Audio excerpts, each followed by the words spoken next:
کیا آپ جانتے ہیں کہ قرآن کی سب سے پہلی سورہ فاتحہ صرف دعا نہیں ہے بلکہ یہ اللہ اور بندے کے درمیان کی گفتگو ہے۔ یہ سورہ کیوں نازل ہوا اور اس میں ایسی کیا خاص بات ہے کہ نماز اس کے بغیر مکمل نہیں ہوتی؟ آئیے سورہ فاتحہ کے نازل کا مقصد دل سے سمجھتے ہیں۔ السلام علیکم ورحمۃ اللہ وبرکاتہ۔ بسم اللہ الرحمن الرحیم۔ سورہ فاتحہ قرآن مجید کی سب سے پہلی سورہ ہے جس کے احادیث میں بڑی فضیلت آئی ہے۔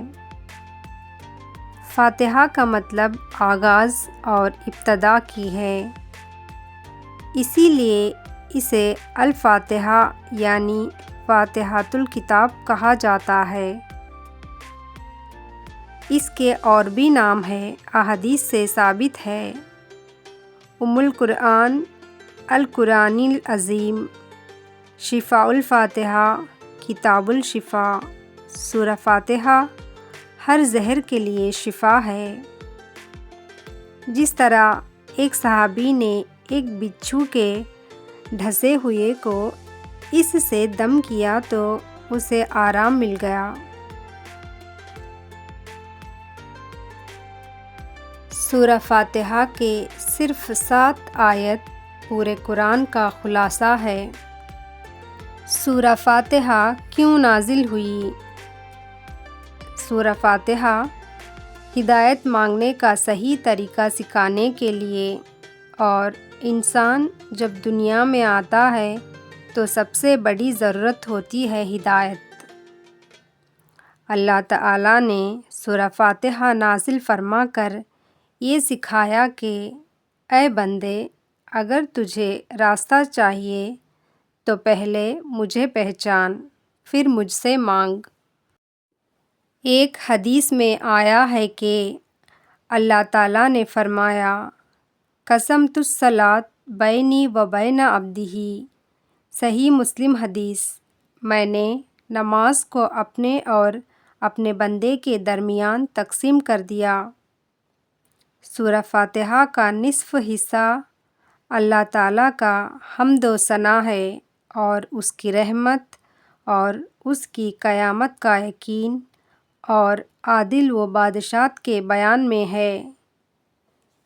اس حصے میں دعا مناجات ہے جو بندہ اللہ کی بارگاہ میں کرتا ہے۔ اس حدیث میں سورہ فاتحہ کو نماز سے تعبیر کیا گیا ہے۔ اس سے یہ صاف معلوم ہوتا ہے کہ نماز میں سورہ فاتحہ کو پڑھنا بہت ضروری ہے۔ چنانچہ نبی کریم صلی اللہ علیہ وسلم کے ارشادات میں اس کی خوب وضاحت کر دی گئی ہے۔ آپ نے فرمایا: لمن لم یقرأ بفاتحۃ الکتاب۔ صحیح بخاری اور صحیح مسلم۔ اس شخص کی نماز نہیں جس نے سورہ فاتحہ کو نہیں پڑھی۔ اس حدیث میں من کا لفظ عام ہے جو ہر نمازی کو شامل ہے۔ اللہ سبحانہ و تعالیٰ اور بندے کے درمیان گفتگو قائم کرنے کے لیے حدیث قدسی میں آتا ہے، اللہ تعالیٰ فرماتا ہے: میں نے نماز کو اپنے اور اپنے بندے کے درمیان تقسیم کیا ہے۔ جب بندہ کہتا ہے الحمدللہ رب العالمین، اللہ فرماتا ہے: میرے بندے نے میری تعریف کی، یعنی سورہ فاتحہ صرف پڑھنے کے لیے نہیں بلکہ بات کرنے کے لیے بھی نازل ہوئی۔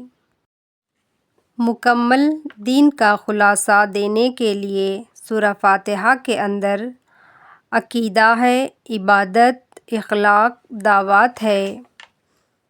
یہ بتاتی ہے کہ عبادت کس کی کرنی ہے، مدد کس سے مانگنی ہے اور راستہ کس کا اختیار کرنا ہے۔ علماء فرماتے ہیں جو سورہ فاتحہ کو سمجھ گیا وہ پورا قرآن سمجھنے کے راستے پر آ گیا۔ ہر دور کے انسان کے لیے رہنمائی ہے یہ سورہ۔ یہ سورہ صرف صحابہ رضی اللہ تعالیٰ عنہ کے لیے نہیں ہے، یہ قیامت تک آنے والے ہر انسان کے لیے ہے، چاہے انسان غم میں ہو، گناہ میں ہو، الجھن میں ہو یا اندھیروں میں ہو۔ سورہ فاتحہ کہتا ہے کہ راستہ موجود ہے، بس اللہ سے مانگو۔ سورہ فاتحہ اور نماز۔ نبی کریم صلی اللہ علیہ وسلم نے فرمایا، جس نے سورہ فاتحہ نہیں پڑھی اس کی نماز نہیں۔ ذرا سوچئے، اللہ چاہتا ہے کہ بندہ روزانہ کم از کم 17 مرتبہ ہدایت مانگے، کیونکہ انسان صرف ایک مرتبہ نہیں، ہر روز بھٹک سکتا ہے۔ اگر زندگی میں دل بے چین ہے، فیصلے غلط ہو رہے ہیں، راستہ صاف نظر نہیں آ رہا ہے تو سورہ فاتحہ کو سمجھ کر پڑھنا شروع کریں۔ یہ سورہ نازل ہوئی تھی بندے کو اللہ سے جوڑنے کے لیے اور زندگی کو سیدھا کرنے کے لیے۔ سورہ فاتحہ صرف قرآن شریف کی پہلی سورہ نہیں ہے، یہ زندگی کی پہلی سیڑھی ہے۔ اگر آج کا یہ ویڈیو پسند آیا ہے تو لائک، شیئر اور کمنٹ ضرور کریں۔ اللہ سبحانہ و تعالی ہمیں سورہ فاتحہ کو سمجھ کر پڑھنے والا بنائے۔ آمین۔